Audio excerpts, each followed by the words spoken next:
happens if somebody doesn't like the course that they've signed up for?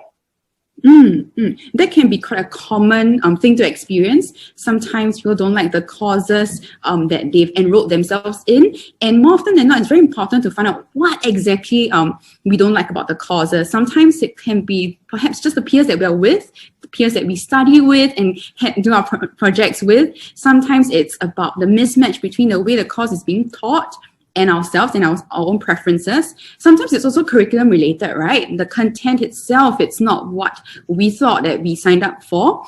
And it's very important to make an informed decision rather than changing courses because of the external factors. I think it's important to change solely because the content and yourself, there isn't a match.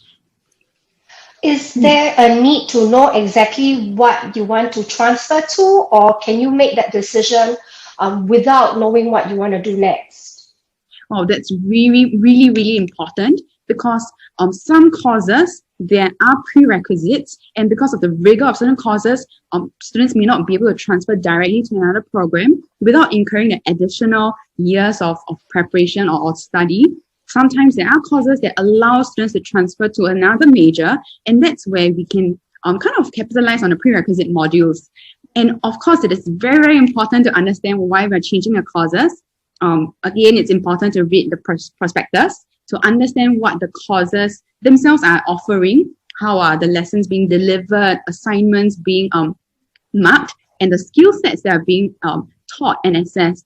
And again, it's very, very important to find out why exactly we study a particular course or subject so that we don't have that mismatch and misalignment between expectations. Yeah, so from the sounds of it, I think it's a case of it's not that you shouldn't change the course or you shouldn't drop out of the course. It's just a decision that you need to think about very carefully before you decide, right? Yeah, definitely. And of course, again, it's the whole process of self-discovery. As we go along, as we study, as we explore our interests and the content, sometimes you realize that we didn't like what we studied before, and that shows us only what are the other aspects that we may like, and also helps us to reinforce what are the things that perhaps we don't like to study or even perhaps are not as skilled in. And that's okay. That's all right. It's part and parcel of growing and discovering.